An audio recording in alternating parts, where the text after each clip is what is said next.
to this webinar series on youth mobilities in China. We're really excited to have with us today two really great researchers who will be presenting very exciting sounding papers. We have Johanna Waters, who is a professor of human geography and the co-director of the Migration Research Unit at UCL. We also have with us Jiexiu Chen, who is a PhD candidate at UCL Institute of Education. And as our discussant, we're delighted to have Cora Xu, who is an assistant professor at Durham University's School of Education. So thanks so much, all three of you, for joining us. And I, for one, cannot wait to hear your papers and have a conversation about these topics. Just a little bit of wider context. This webinar is the second in a 5-part series on youth mobilities in different parts of the world. And this entire webinar series is hosted by the UCL Center for Global Youth and is co-organized by my colleagues Avril Keating, who is the director of the center, Rachel Benchakroon, who is a PhD candidate at UCL Institute of Education, and myself, Sazana Jayadeva. As you might have received a little message, this entire webinar is going to be recorded. So we hope that's all right with everyone. And the recording will be uploaded to the UCL Center for Global Youth's YouTube channel in due course. A little bit about the format. So what we thought we would do is have first Johanna Waters presenting for 15 minutes, followed by Jiexiu for another 15 minutes. Then we'll have some comments from our discussant, Cora, and finally open the floor to questions from everybody. But everyone who's watching, feel free to add in your questions into the chat as the speakers are presenting. And then when it's time for Q&A, we can either read your questions out, or you could also unmute yourself and ask them directly. Does that seem okay? Perfect. Then I will not waste any more time, and I will invite Johanna Waters to please begin with her presentation. Jo, would you like me to, at 15 minutes, let you know?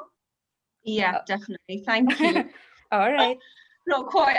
I should be okay, but I haven't really timed it. So, but I'm going to hopefully share my screen. Right.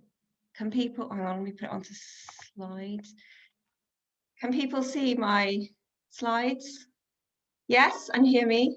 So I'll get cracking. That's the nerve-wracking bit for me, is just getting, well, it's all nerve-wracking, but so thanks very much to the organisers for inviting me to talk about this project. And before I start talking about the project, I'd just like to acknowledge my co-I, who many of you know, Maggie Young, and also our fantastic research assistant on this project, Yang Chin from the University of Hong Kong.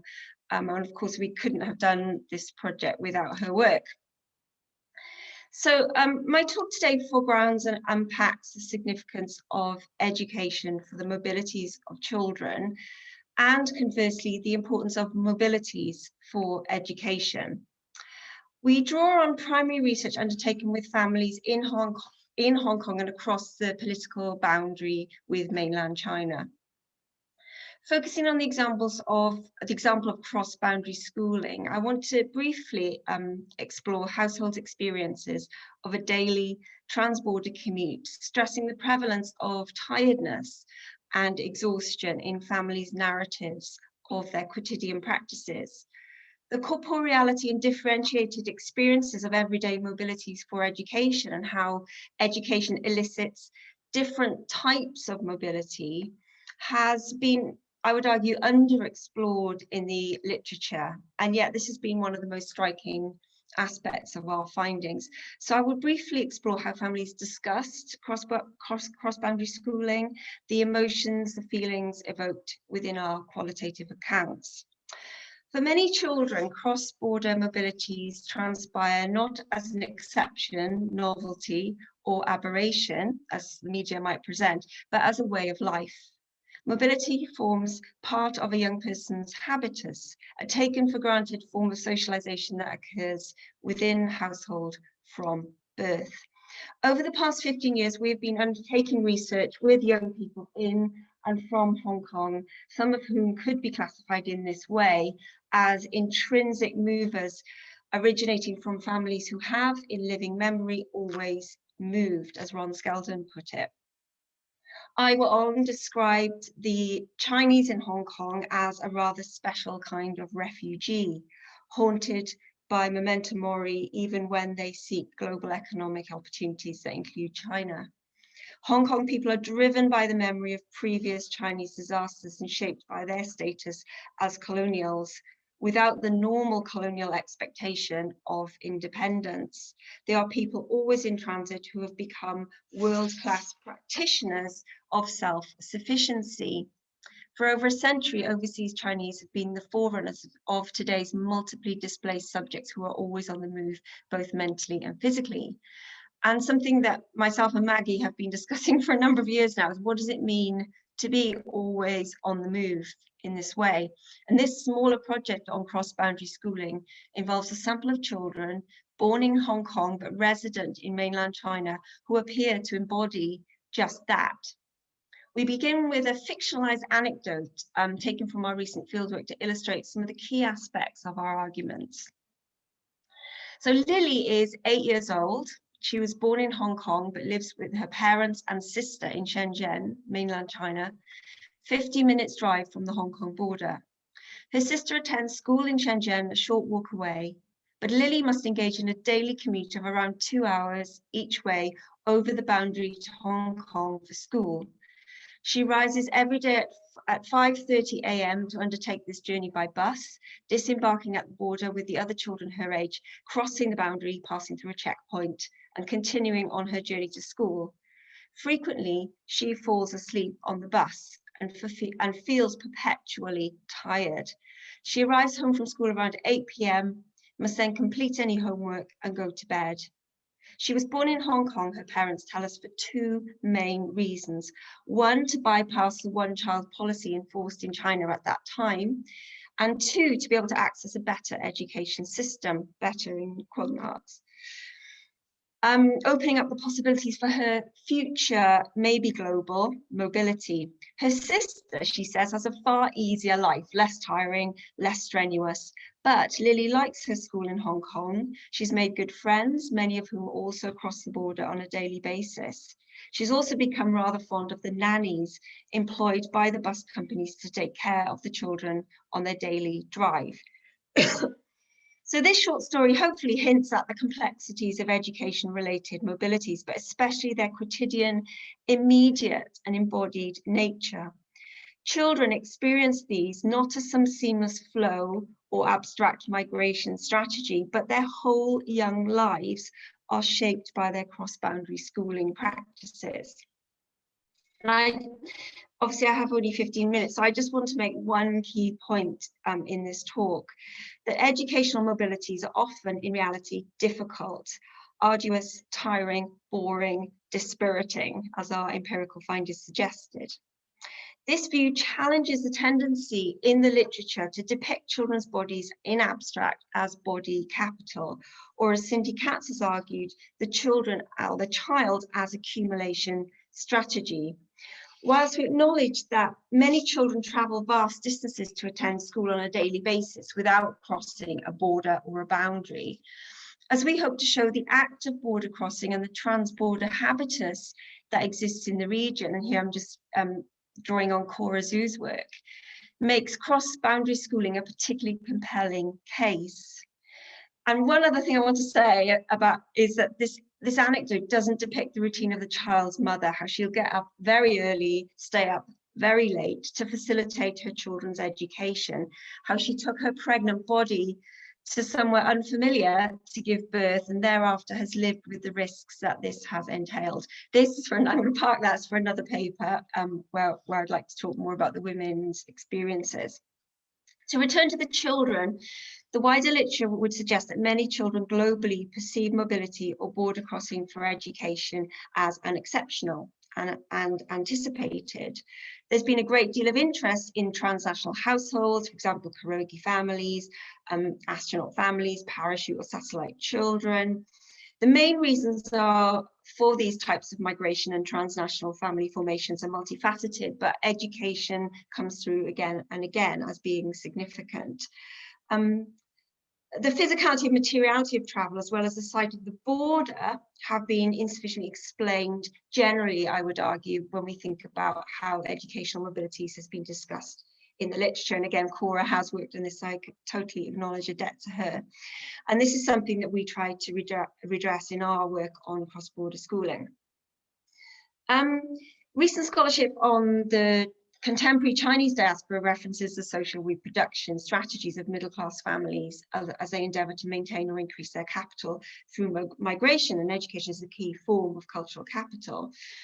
Though CBS, cross-boundary schooling households, are attempting to secure the future social and economic status of their families through strategic investment in the cultural capital of their children in a similar way, Cindy Catt's project on childhood as spectacle, I think, does an interesting job of articulating the ways in which children might be seen as accumulation strategy, as she puts it, as commodity, ornament, and waste. And I think I've got a slide here quoting Cindy Catt. She writes, these kind of practices smuggle with them an almost magical investment in the child as oneself, one's future, and the future. And here Cindy Catt is drawing on Foucault to explain the concerted cultivation and discipline effects that go along with the accumulation of cultural capital through the child. So the social reproductive practices associated with the concerted cultivation of children are labours of love. They're also a means of cultivating parents in a Foucauldian sense.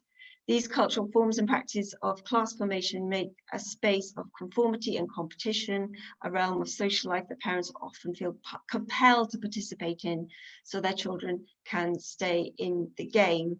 So education, and specifically forms of migration and mobility tied to education, are precisely about such magical investment in the child as future, their future, but also their family's future, and also, you could argue, the future of the state. So the project, just to give you a little more context around the methods, we've done we've provided an in-depth qualitative examination of the daily mobility patterns of children and their families. And we were also interested in the infrastructure surrounding these mobilities. We looked at bus companies, homestays, schools, teachers, and their role in cross-boundary schooling. The field site, as it were, was this the boundaries you can see in the map between Hong Kong and Shenzhen, and the children would be crossing this boundary during the week on a daily basis. So the project involved in-depth interviews and ethnography with 12 households residing in mainland China, with at least one child commuting daily to Hong Kong for school, either now or in the recent past. And we contacted these households through personal contacts, snowballing, and participating in a WeChat group. And I'll just, for the interest of time, I won't say any more, but I'm very happy to answer questions on methods. Okay, how long have I got? I've got about 6 or 7 minutes left, Salsa. You have 4.5 minutes left. Oh, not so long. Okay. Okay.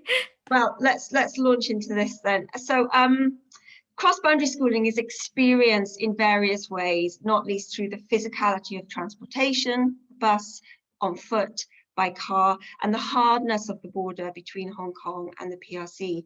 Despite the fact, of course, Hong Kong has for over 20 years been a special administrative region of China, the border remains writ large and quite imposing, with checkpoints, guards, customs, cameras, channels, signage. People are very much policed over the border, so it's by no means a fluid space of travel. That said, CBS children experience a more familiar, amenable border than many other migrants, using their electronic passes to scan themselves over in a fairly unproblematic way. And there are different ways in which young children travel to and cross the border. Older children tend to travel independently using public transport. Younger children are bused basically by bus companies and accompanied by nannies. And I'll just hopefully show you some photographs that we took of the children in the port. And the older children, if I go and I think on to the next slide, you can see the older children there on their phones playing games, waiting for someone to pick them up, and then the younger children in the uniform behind waiting again. There's just hundreds and hundreds of children waiting to cross the border in this way.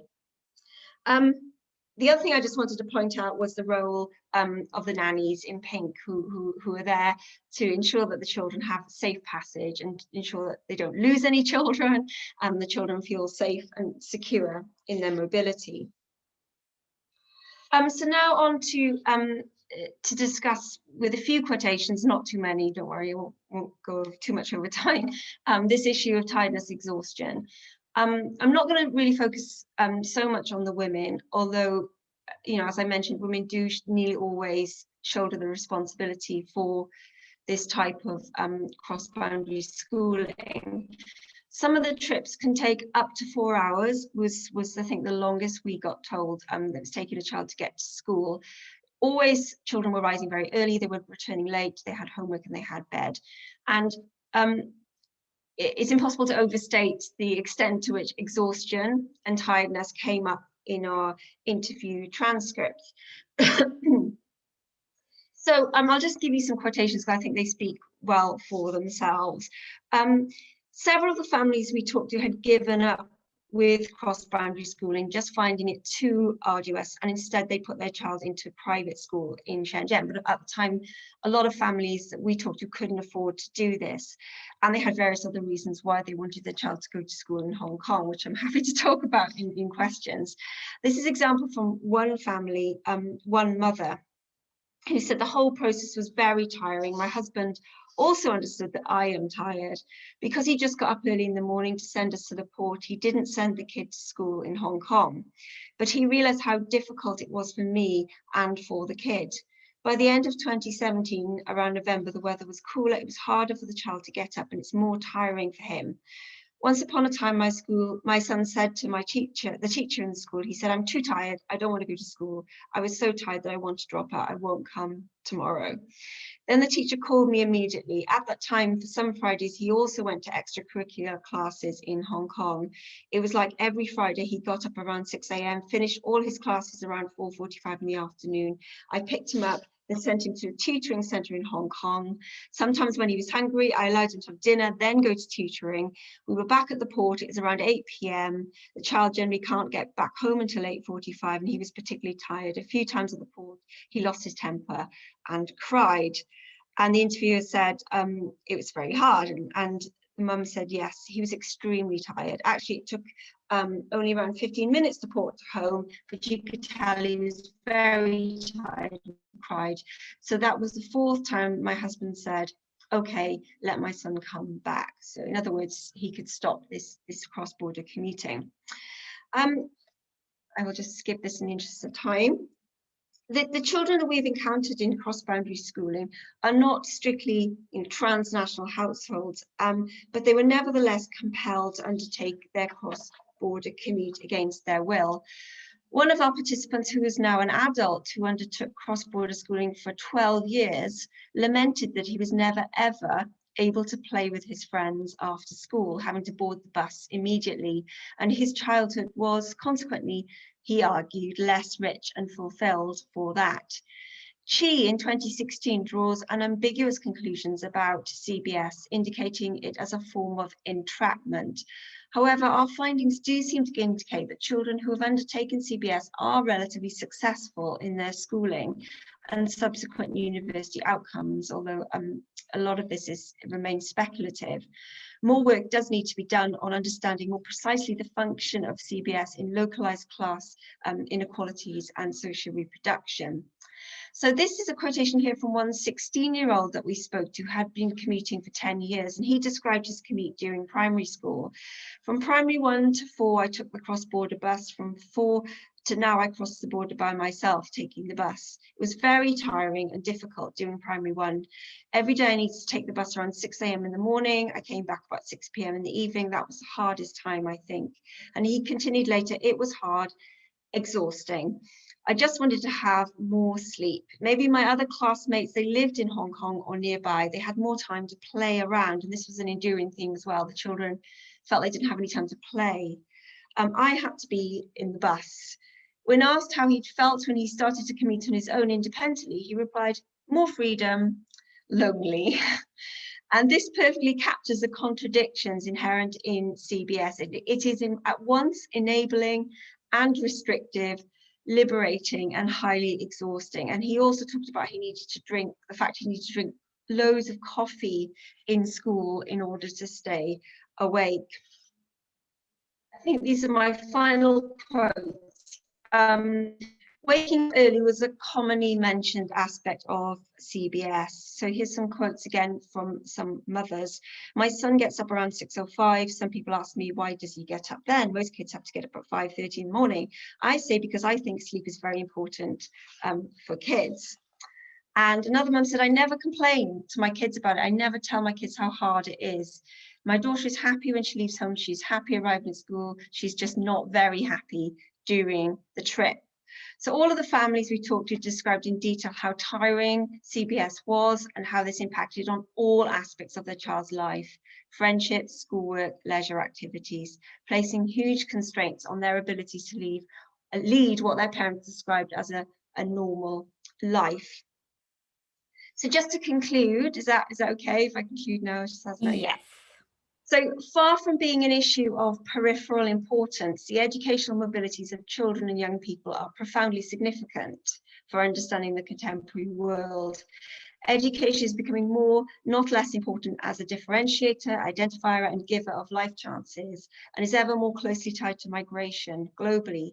Crossing borders for education has geopolitical and geosocial implications. Education within the Chinese diaspora has been widely studied. The literature has tended to emphasize a number of aspects. Firstly, education is equated with cultural capital and social reproduction within the Chinese household.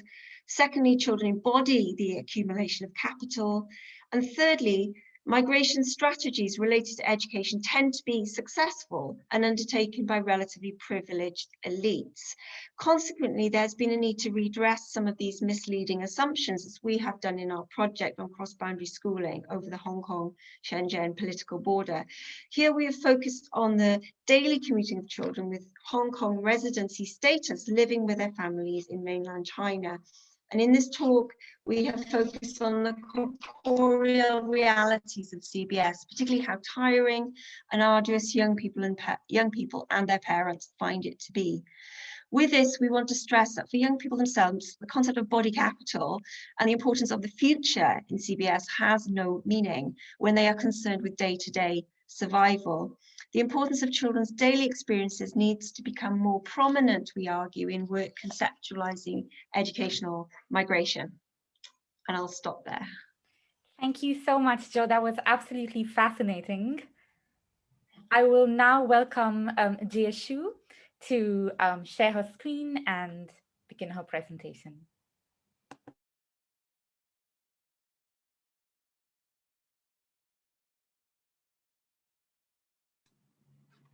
Hi, thanks, Susanna. Can you hear me? Yes, yes, we can. Great, excellent.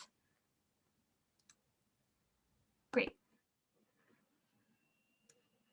Hi, everyone. I'm Jiexiu Chen, a PhD candidate at LE, and many thanks for the UCL Global Youth Center to organize this webinar series. And I'm so happy to be invited to share some of the findings of my thesis.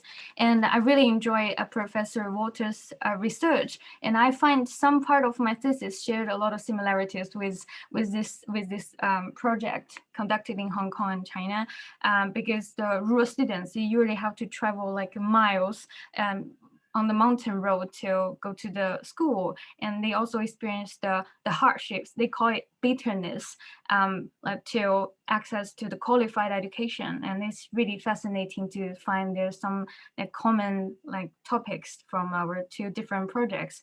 And today I'm going to share the stories at the approaching today like a later stage of their mobility journey. It's like how they settle down in the urban city. So the topic today is urbanized, permeated, liminal, and twisted, the four orientations of habitus on students' upward social mobility journey. I will give a very brief context about my research because I'm very ambitious to share a lot of findings of my project.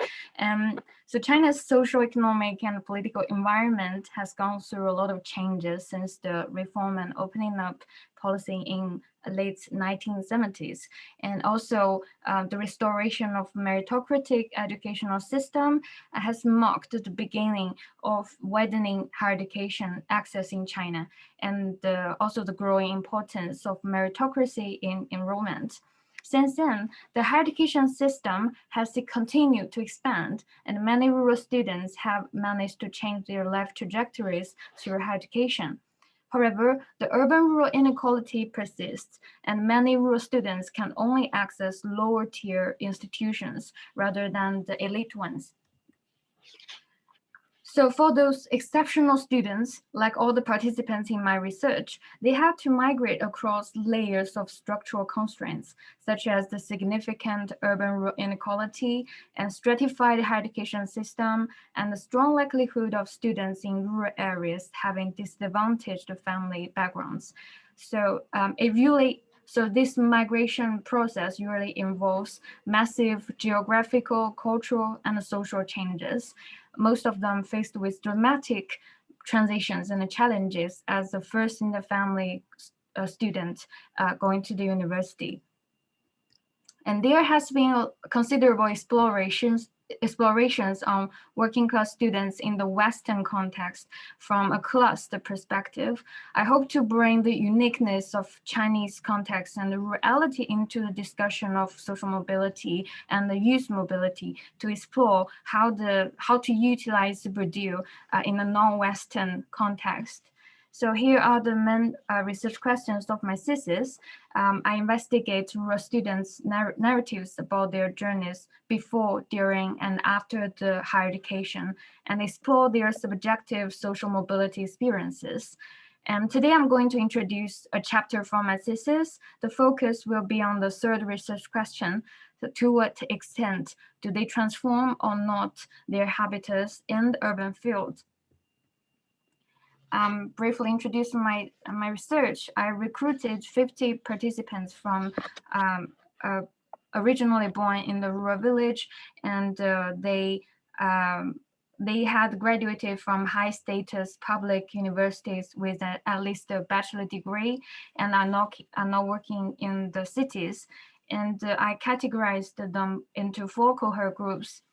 Those who graduate in the 1980s, 90s, 2000s, and 2010s, because our topic today is like youth mobility, so I will focus on the students in the 2000 and 2010s groups. So at the time of interview, they were in their early 30s or late 20s. A brief introduce about the concepts. In the analysis, I applied Bourdieu's conceptual tools, particularly habitus and the field, to understand rural students' strategies of transforming their rural habitus in the field of urban university. The habitus refers to something historical linked to individual history. As a product of social conditioning and thus of a history, habitus is endlessly transformed. However, within the limits inherent in its originary structure, as agents mobilize within and across the fields, like the rural students in my research, habitus is constantly structuring and restructuring itself in response to the new experiences in the changing field. So in this research, I suggest the continuity and the change of habitus, as well as the interactions between the two, are essential to understand rural students' divergent habitus transformations in the changing context.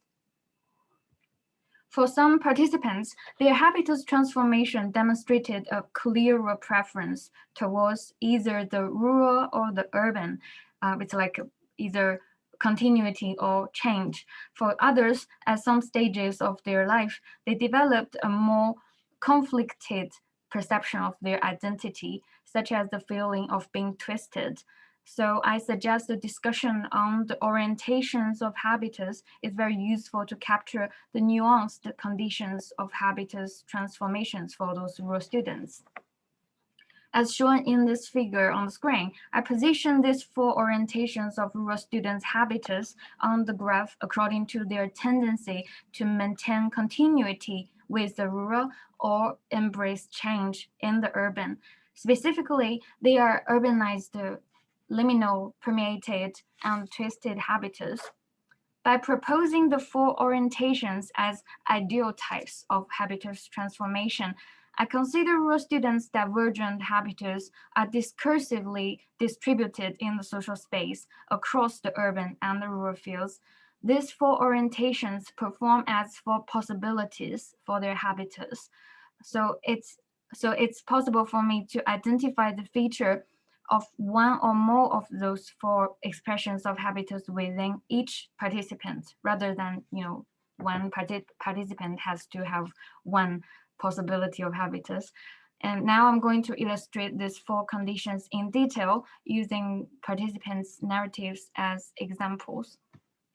The first one is urbanized habitus. This describes the most common condition found among participants, that they develop certain dispositions in accordance with the structure of the dominant urban field. Participants' narratives tended to consider the urban field as developed, advanced, and better compared with the left behind and less developed rural areas. So I think this reveals to some extent they internalized the urban hegemony at different stages of their life trajectories. Here is some conversation between me and the participant called Lu. I asked him, how do you think about your identity? And he said, if you are speaking about reality, definitely rural. My hukou is rural, but people should look ahead. When you come to the city, you should accept this urbanization. Then I asked, your hukou is still rural. What does it mean to you? He said, to me, it means I still have room to progress, and he laughed. Here, hukou refers to the household registration system in China, which functions as the institutional identity that distinguish urban and rural residents and the social welfares attached to it. In this conversation, Lu considered urbanization as a natural process when one entered the city and unquestionable progress, in his own words. The way he talked about his current hukou status as a rural resident revealed a sense of reluctancy to admit to this. Moreover, his aspiration to become a more urbanized self was also revealed in his embodied practices and word choice. I noticed he was one of the few participants who spoke with a trace of a Beijing accent, and he used the word like look ahead and the room to progress to refer to his aspirations for further urbanization. I suggest this all indicated his ingrained acceptance of the hierarchical order of urban and rural status and the sense of linear progress between the two domains. And I find the logic implicitly embedded in some participants' upward social mobility was the denial of the dominated rural community and the aspiration to become a legitimate part of the dominant urban world. The next one is permeated habitus. It describes the maintenance and the development of some features of rural dispositions in the urban field that enable rural students to navigate both fields smoothly. Participants offered strong narratives emphasizing their ambition, competitiveness, and the determination, and their ability to be hardworking and eating bitterness. Eating bitterness means enduring hardship. I acknowledge that these are not just the rural characteristics or virtues, but I want to draw attention to how they understand this as rural virtues. Those virtues were recognized as sources of strength in rural schooling and enabled the rural students in this research to succeed in the competitive selection scheme of Chinese rural schooling. And I suggest the maintenance and the gradual adjustments of those rural virtues constituted an internally coherent habitus and ensure the stability and the continuity of the habitus. Throughout their social mobility experiences, some rural students consciously or unconsciously chose the pathways that might reward these rural virtues. These were then further reinforced, adjusted, and internalized as parts of the new layer of dispositions generated through their mobility journey. The next one is liminal habitus. I utilize the term liminal to explore how the lack of a sense of belonging to either part or to either the rural or urban community might cause enduring instability and uncertainty, which leads to a lasting sense of unsettlement. For various reasons, some participants in this research were not able to develop a stable and a secure primary habitus. Here is an example from Jian, who expressed this status with the description of the feeling of floating. Here are some very interesting interview experts. Jian considered himself as part of the first generation of left-behind children. Left-behind children refer to those children from the rural area whose parents went to work in the city and left their children to live with their grandparents. Summer and winter vacations were the only chance that Jian had to meet with his parents in the city. So this enabled him to have some touring experiences in the city that most rural children could hardly imagine. However, this also brought in some initial feelings of displacement for him. As in his own words, I'm a special case, and I neither belong to the city nor the rural, because since very young, my family lost the farmland. In the rural village, if you lost the farmland, technically you didn't count as a rural family because you didn't do the farm work. So from many of my classmates' perspectives, they thought I was from the urban. Actually, they didn't know I was a rural resident, but they felt I wasn't completely rural. In Jian's case, as a left-behind child, he perceived himself rejected by the rural community. By lost the farmland, Jian was explaining that his family did not own farmland or do farm work anymore, which in the rural context indicated a lack of rural authenticity. Therefore, Jian was fundamentally denied as authentic rural personhood due to the lack of diversity in the rural economy and the scarcity of left-behind peers in the early 1990s. Moreover, as he spent most of his childhood in the rural area, as well as his hukou status is rural, he had no grounds on which to claim himself as an authentic urban resident. Therefore, I suggest Jian's habitus was liminal, which generated an enduring and constant life trajectory based on shifting positions and insecurity. He found himself in the middle of the two classes, or in Bourdieu's term, he was caught in a situation of double isolation. Therefore, he never developed a stable attachment to his homeland or to the urban city. And the last one is twisted habitus. I propose the term twisted to describe the conflicted situation of those rural students who struggle with their strong ties to their rural origin, resulting in a sense of habitus dislocation in both rural and the urban fields. The word twisted was originally mentioned by a participant of my research, Li. I find this term particularly useful to capture the struggles attached to rural students' journeys towards and throughout urban life. And many participants in this research record moments of feeling twisted or conflicted, and the disposition of twisted habitus was most recognizable when they talk about their ties to the rural community. And here are some interview with Li, and something very interesting that I highlighted here, that he can sleep very well and steadily in his home, in his rural home, on his childhood bed. And also he mentioned the place where my heart settles in is my hometown. And here he used a lot of embodied feelings to describe his attachment to the rural home. And I find in other parts of his interview, he never expressed any dislocation with the urban life, but only when he went back to the rural home, he started to feel that, oh, I feel more settled at this home, in this childhood bed. So this embodied sense of belonging most straightforwardly in his family home revealed his emotional attachment to his rural family and the locality, and at the same time reminded him of the possibly submerged feeling of misplacement in the city. I don't have much time, right, Savannah? Yeah, if you could wrap up, that would be great. It's slightly Okay, over. okay, sorry about that. No worries. Yeah. So yeah.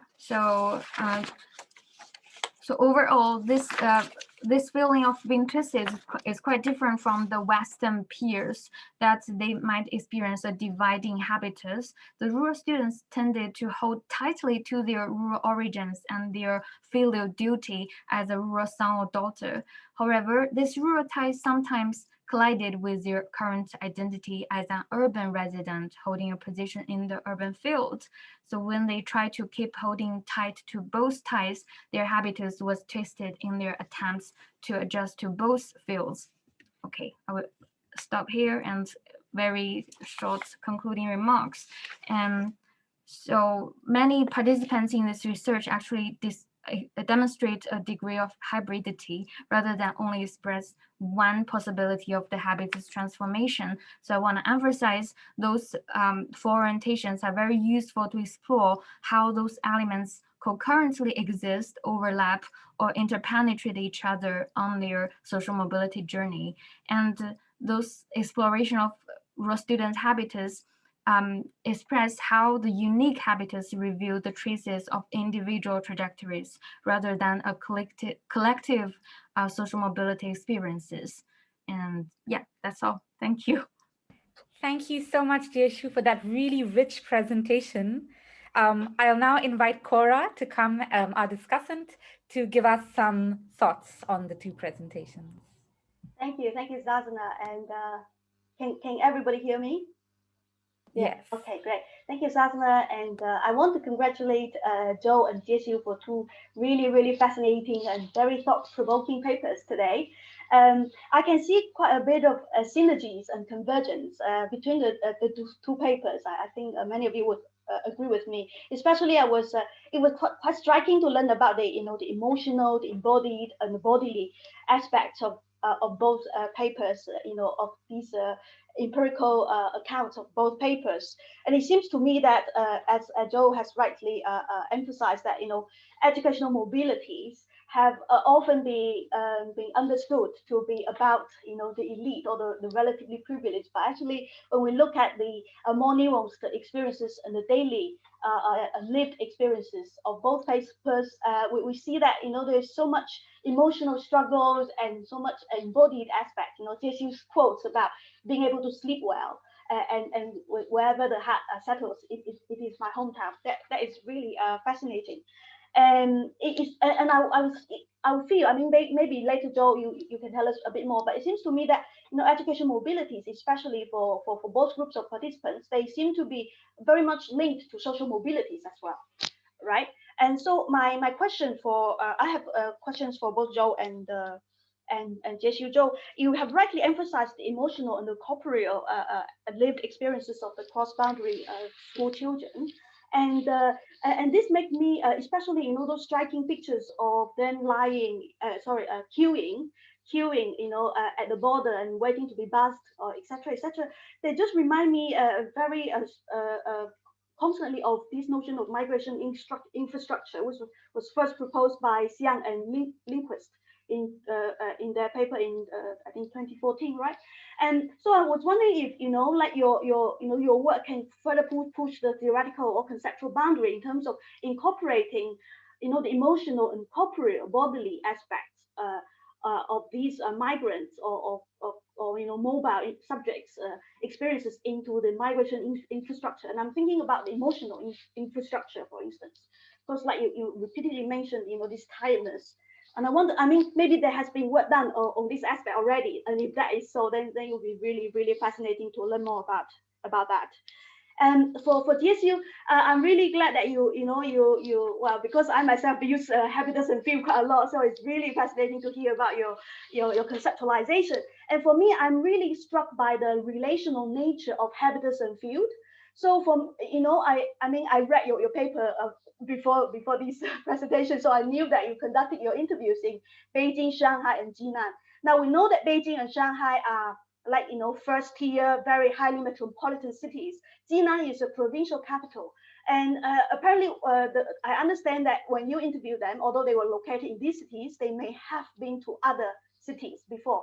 So my question for you is, while you have elegantly delineated these 4 different kinds of habitats, do you think that maybe their mobility trajectories across different fields, for instance, and here I'm referring specifically to the city field, referring to the city scale field. Do you think they may have impacted on the, I don't know, convergence or coexistence or whatever overlapping of the 4 different kinds of habitats? Yeah, so that's my comment. Thank you very much. Thanks so much. So would you like to first respond to Cora's questions? And then we can take, I can already see a lot of questions coming up in the chat. So maybe we can, Joe, would you like to start responding to Cora's first? Yes, I would. Thank you. Cora, that's a really excellent question. So no, I have not engaged with the migration infrastructures literature, but now you're making me think I should, definitely. But what I have looked at a bit is the mobilities infrastructure literature. So Peter Adie's work on a port as an effective space, and all the infrastructure surrounding different types of mobilities at different scales. So there's been a lot of work on kind of airports and different types of port. Not the kind of port that we were actually looking at, but it functions in the same way. So we definitely discussed issues around, or the importance of the materialities of barriers and the physicality of the kids carrying their documents around their necks, and the buses as this kind of important infrastructure.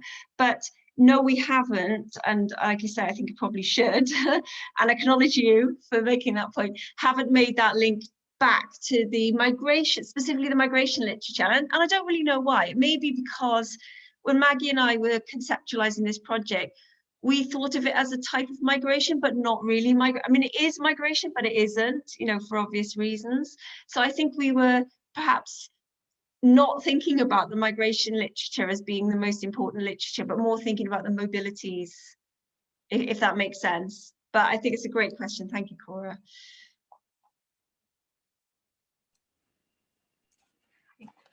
Hi, thanks, Cora, for excellent question. I think you the point that you mentioned about the scale of the cities really important in my research, and probably I'm going to analyze more in the future. And now it reminds me of something like quite essential in the analysis of my research. That is the distance of migration, the geographical and the cultural distance of their migration. I think this is also what you asked about, right? Because for example, if they travel to the small city like Jinan, it's not like a culturally or socially distant from their origin of migration. But if they travel to the Beijing, that will be super far. However, their rural origin is quite diverse. I noticed there's a question in the chat that asking about the rural origin. I would give a very short answer about it now, that some of them were from the very tiny village in the a mountain area, and some are from the town, and they all consider themselves are from the rural origin. So this is something really complicated in my research, that their rural origin are quite diverse, and their destination are quite diverse as well. So it's difficult to measure the distance they travel from the mountain area, from the parish, from the town to the small city, big city, or large city. So I have to emphasize some commonality or similarities from those rural students, and to categorize those orientations in my research. But what you mentioned is something that I'm really interested, and I think probably in the future I would focus more on how the distance of their traveling would impact on their transformation identity. Yeah, thanks a lot. Thank you so much. So I'm going to go through the questions in the chat. So we have a question from Shannon Zhang. Shannon, would you like to ask your question directly, or should I ask it for you? Okay, so maybe I will ask it. It's for Jiexiu. So she says, is this concept linked to acculturation strategies? For example, integration, assimilation, separation, and marginalization? Yeah, thanks a lot. I think this is a very interesting point that you bring about here, because they do share a lot of similarities. Because my previous project is about international scholars cross-cultural adaptation in Chinese university, and I applied the acculturation strategies. I do find they are quite similar in many ways, but however, applying different theoretical tools. But I would say that the reason why I would like to use habitus in the field in my own research is more dynamic. It's not like a typology that I can just put it on top of the data of my participants. It's like I can use habitus in the field and their interactions as the tool to understand their experiences individually, rather than understand them as a group of students. So I think that's one of the important strengths of produced conceptual tools applied in this research. But I think you are very right, they do have some similarities. Thank you. Great. A question for Johanna from Andy Zhao. He says, thank you for the fascinating talk. I have a question. Could you please talk a bit more about your methods, in particular the use of WeChat in your data collection? Does it create any opportunities and/or challenges? Yeah, thank you. Specifically, WeChat, I wasn't involved in this part of it. So Maggie and Yun were both involved in various groups. And I think, and people in the groups were aware that we were doing this project. I think it created a lot of opportunities, actually, because these groups were kind of support groups for parents who were undertaking cross-boundary schooling. And again, this exhaustion narrative, I don't want to exhaust it too much, but just to say, it came through a lot in the chat. It was these WeChat groups were an opportunity, I guess, for parents to moan, and to kind of vent and to say, isn't this really difficult? Why are we doing it? But they also they were also an opportunity for parents to kind of support each other as well. So they'd be swapping kind of advice and tips and recommendations, and they were a source of kind of encouragement. So sometimes parents that had been doing it for many years would be able to say to parents that hadn't been doing it for so long, it's worth it, you'll come through the other end, and so on and so on. So I think it was something that wasn't central to our methods. Our main focus was definitely the kind of ethnographic work with the families. We just wanted to kind of spend some time with a sort of small group of families, do some observations at report. But so the WeChat came a little bit later on, when our research assistant met somebody that he was a dad, and he'd set up one of these groups, and he invited her to join. But yeah, I think it offered us lots of opportunities just to see how people regularly discuss these things amongst themselves. I think there's one thing being a researcher and kind of interviewing people, and you get a certain kind of insight, but I think when you're able to observe people you know, it's a bit like a focus group when it works well, I suppose. You get to kind of sit back and actually listen to people talk about their experiences. And yeah, of course, there's limitations, what people are willing to share on these groups, and to the extent to which you can kind of use the information. It informed us rather than we weren't quoting directly from what people were saying. But I think on balance, it was quite a useful way of getting insight into how people actually felt about their experiences. Great, thanks so much. I thought I will do one more question per person. So Joe, since you're unmuted, there's Yeah, also sure. another question from Caroline Oliver. It's quite long, so I'll just paraphrase it a bit. So she says that she wanted to ask about the experience of exhaustion and how it might be morally evaluated. She says, I mean, is this something that is kept private and individualized as an embarrassing side effect of the investment in children, or does it have more of a social value and a sentiment that is mutually recognized among those that do it as a kind of noble emotion or a sacrifice? That's a wonderful question. Definitely the latter. People were very open about it.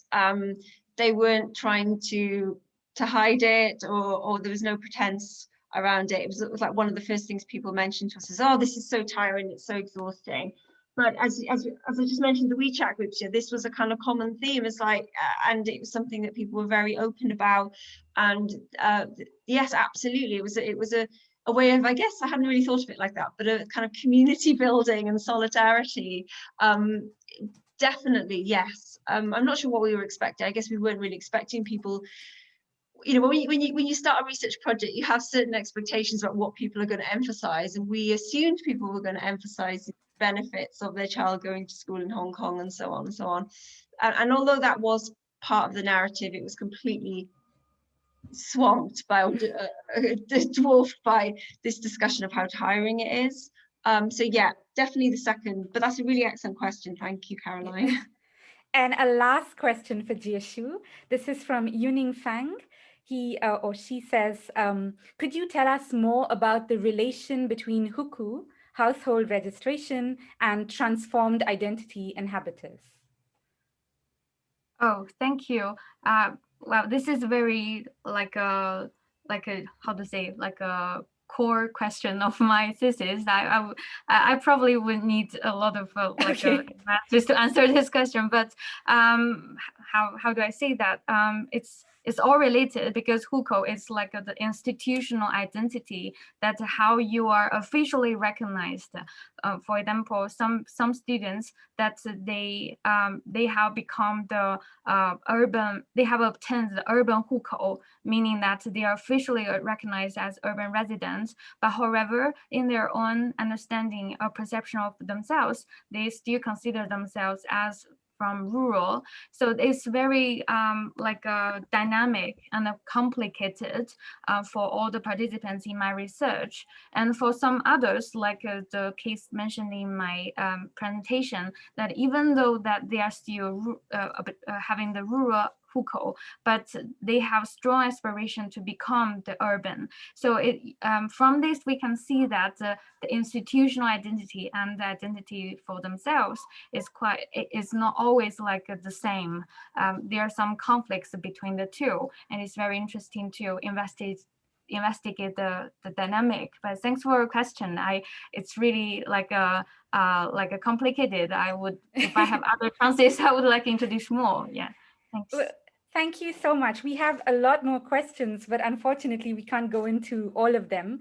But what we can do is we can copy the entire chat and send it to the presenters, so you can have a sense of other questions that people had. Yes, so I will end this now. Thank you so much, first of all, to Jiexiu and Joe and Cora for sharing your thoughts with us today, and Joe and Jiexiu for sharing your papers. And also for all of you who came today. It was so great to have such a fantastic turnout and such great questions. Next week, we have a webinar that will focus on Australia. And that one will be in the morning, 9 a.m. to 10 a.m. UK time, to make it more friendly to our Australian colleagues. And our presenter will be Shanti Robertson from the Western Sydney University. So if you'd like to come along to that, we'll be promoting it on Twitter, and you can also check out the blog of the UCL Center for Global Youth. If I could just add one quick little plug to that, I would really recommend coming along next week if you're interested in time. So Joe, your talk really made me think of next week, because Shanti's new book is essentially about how, if you're mobile and you're a migrant, time is experienced in a different way. So I think this will be of interest to many of you who are thinking through the physical, corporeal experience of being mobile. But thank you to all the speakers. Thank you to everybody. We'll close out the session now and stop recording. Great.